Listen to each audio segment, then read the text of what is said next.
Hello viewers, friends and veterans, good morning. मैं बताना चाहूँगा, कल मेरे व्यूअर्स ने पूछा था कि जो सेंट्रल गवर्नमेंट का डीए है वो कितने परसेंट है। तो बताना चाहूँगा उसमें 4% की वृद्धि हुई है।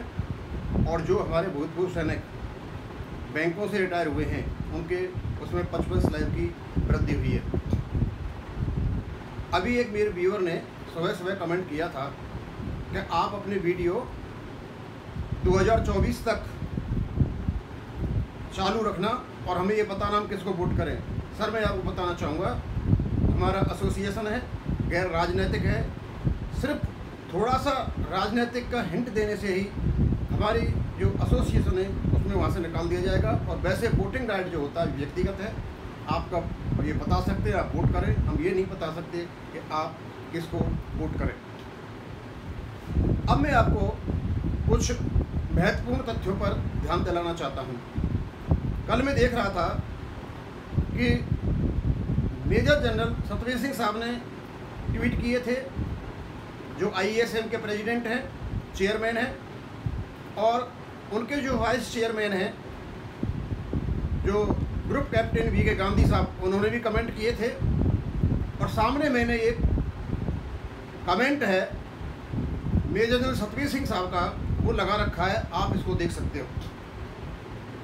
मेजर जनरल सतवीर सिंह साहब ने कहा कि भारत सरकार के ने जो 90 दिन का एक्सटेंशन मांगा था उसमें कुछ कमियां थी, उसमें सुधार करके उन्हें वहाँ पर उसको डाला जाएगा।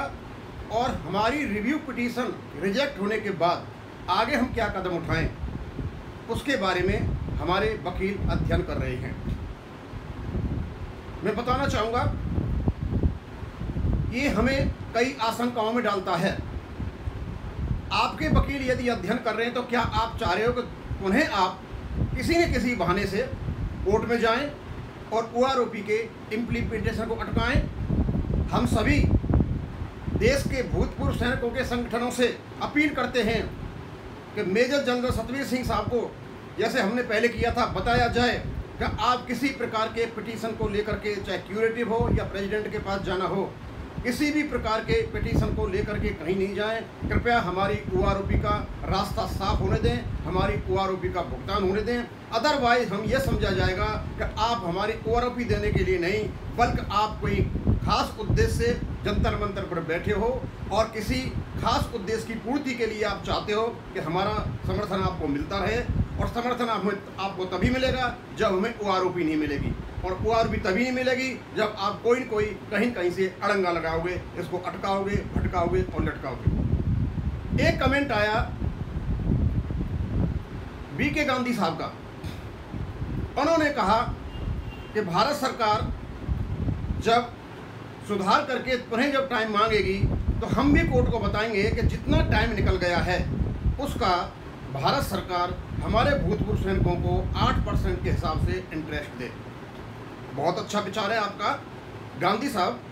हम आपको बताएंगे कि 3 साल 1 महीने से आपने जंतर मंतर पर बैठकर हमारे भूतपूर्व सैनिकों की OROP 2 के इम्प्लीमेंटेशन को रोका हुआ है। हम ये चाहेंगे कि इसको रोकने का श्रेय सिर्फ और सिर्फ आपको जाता है, आपके OROP के केस की वजह से जाता है, आपके रिव्यू पिटीशन की वजह से जाता है। तो आपसे भी हम चाहेंगे कि आप 3 साल 1 महीने का 8% के हिसाब से सभी भूतपूर्व सैनिकों को भुगतान करें। और यदि आप में क्षमता नहीं है तो हम आपसे अनुरोध करते हैं कि ऐसी किसी भी चीज़ को न सोचें जो OROP को रोकने के लिए आप जो योजना बना रहे हो, उस योजना को आप बिल्कुल छोड़ दें। वो योजना आपकी ठीक नहीं है।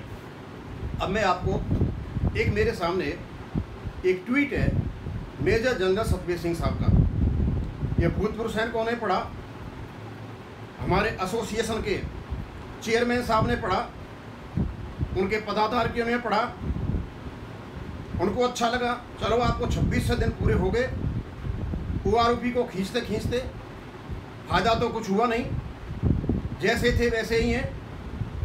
हाँ, इसका इतना फ़ायदा हो गया कि हमारा जो नोटिफिकेशन था वो वैलिड हो गया, क्योंकि वो जो माननीय सुप्रीम कोर्ट की जो स्क्रूटनी थी उसके माध्यम से ये निकल चुका है। लेकिन इसमें एक सेंटेंस है, जिस देश का सैनिक सड़कों पर उस देश का दुर्भाग्य है। इस स्टेटमेंट का, इस वाक्य का देश के भूतपूर्व सैनिक मानते हैं कि अपमानित करने वाला वाक्य है। ये दुर्भाग्यपूर्ण है कि इस प्रकार के वाक्य एक भूतपूर्व सैनिक जंतर मंतर से उन सैनिकों के लिए उपयोग में लाते हैं जो सैनिक इस देश की शान है, मान है, अमूल धरोहर है, अमूल निधि है।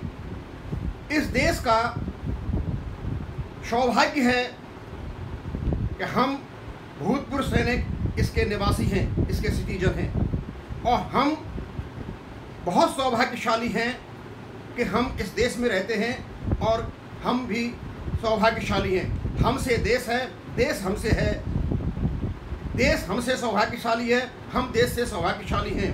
हम आपसे अनुरोध करेंगे कि इस प्रकार का वाक्य आप ना यूज करें, क्योंकि ये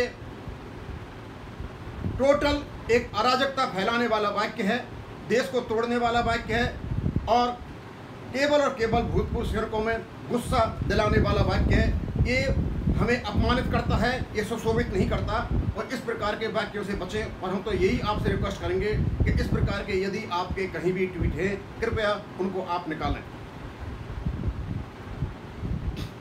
आपने कहा जिस देश का सैनिक सड़कों पर उस देश का दुर्भाग्य है, इसके बहुत अर्थ निकलते हैं। आपने किस सेंस में कहा है मुझे पता नहीं।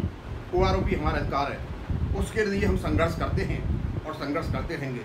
जहाँ तक सड़कों का सवाल है, सारे के सारे संघर्ष हों, लड़ाई झगड़े हों, लॉ ऑर्डर की सिचुएशन की खराब स्थिति हो, वो सब सड़कों पर ही होती है। चाहे कोई राजनीतिक पार्टी करे, चाहे कोई प्रोसेसन हो, किसी प्रकार का हो। अभी कुछ दिन पहले देखा था शाहीन बाग और किसान आंदोलन, जिस प्रकार लोगों को परेशानियां हो रही थी, वो भी सड़कों पर ही हो रहा था। अभी कुछ दिन पहले ईडी को, जब ईडी इस दिल्ली में कुछ पूछताछ कर रही थी, उस समय आपने सड़कों पर देखा किस प्रकार का हुड़दंग हो रहा था। लेकिन भारत सरकार के भूतपूर्व सैनिक एक भी इस प्रकार से सड़कों पर नहीं निकला है। इतिहास बताता है, हो सकता है आपको पता हो, भारत सरकार का भूतपूर्व सैनिक इस प्रकार नहीं सड़कों पर निकला हो, लेकिन हमें याद है कि आज तक नहीं निकला है। और हम तो उस समय भी नहीं निकले थे जब हमारी पेंशन 1973 में 70% से 50% कर दी गई, और आप पे तो असर पड़ा नहीं, क्योंकि आपकी जो 50% थी उस समय ना तो आप साथ आए थे, ना कोई साथ आया था। और भूतपूर्व सैनिक भी अपनी बड़ी कटी हुई पेंशन को लेने के लिए सड़कों पर नहीं उतरे थे। उस समय भी ये स्वामी भक्त थे, उस समय भी ये देशभक्त थे, उस समय भी ये राष्ट्रप्रेमी थे, उस समय भी इनका सौभाग्य था कि इस देश के वासी थे। ये इस देश का सौभाग्य था कि इस प्रकार के भूतपूर्व सैनिक इस देश में रहते हैं। इस प्रकार के भड़काने वाले, अराजकता पैदा करने वाले वाक्य आप नहीं लगाए। हम यदि यही समझेंगे कि आपकी जो डिजाइन्स हैं, अब तक आप जो रोक करके बैठे हो हमारी OROP को, और फिर आप पुनः आप यही प्लान कर रहे हो किसी न किसी तरीके से इसको रोका जाए, और जिससे आपको हमारा समर्थन मिलता रहे, आपको जंतर मंतर पर लोग मिलते रहें।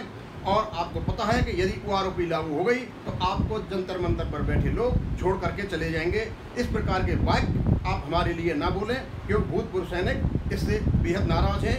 इस देश का सौभाग्य है कि हम इस देश के वासी हैं।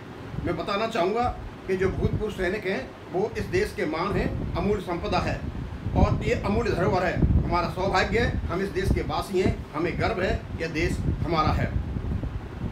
अब हमें पता नहीं आपने ये वाक्य किस सेंस में बोला था। हम दूसरा अर्थ ये भी निकलता है कि हम भूतपूर्व सैनिक पैसे के लिए इतने तंग हैं कि हाथ में कटोरा लिए हुए सड़कों पर भीख मांग रहे हैं।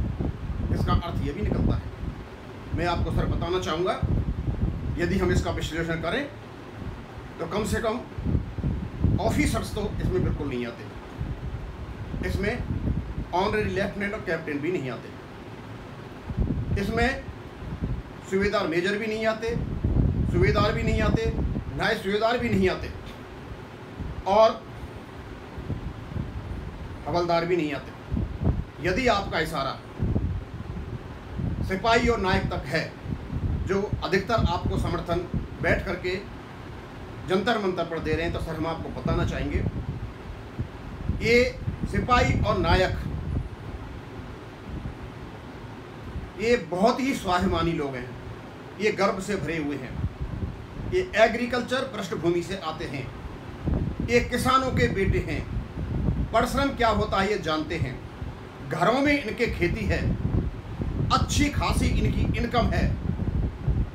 जिनके पास अच्छी अच्छी इनकम है उतना ये गांव में अपना इज्जत से रहते हैं।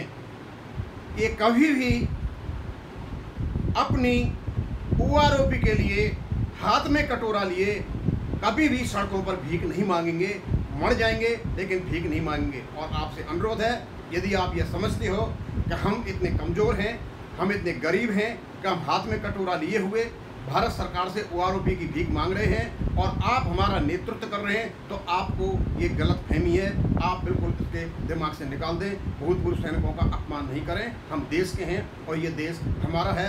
आपका कोई मकसद है, राजनीतिक हो या गैर राजनीतिक हो, आप उसको पूरा करें, हमें कोई आपत्ति नहीं है। आप संघर्ष करें या और कुछ करें, लेकिन भूतपूर्व सैनिकों के नाम पर नहीं। और हम आपसे अनुरोध करेंगे कि आपने जो अब तक OROP लटकाई रखी थी, कृपया उसको होने दें और उसमें किसी प्रकार का अड़ंगा न लगाएं। जैसा कि आपने कहा है कि आपके वकील अभी इसको एनालाइज कर रहे हैं, इसका विश्लेषण कर रहे हैं, और विश्लेषण करने के बाद आगे का क्या कदम होगा वो आप उठाओगे।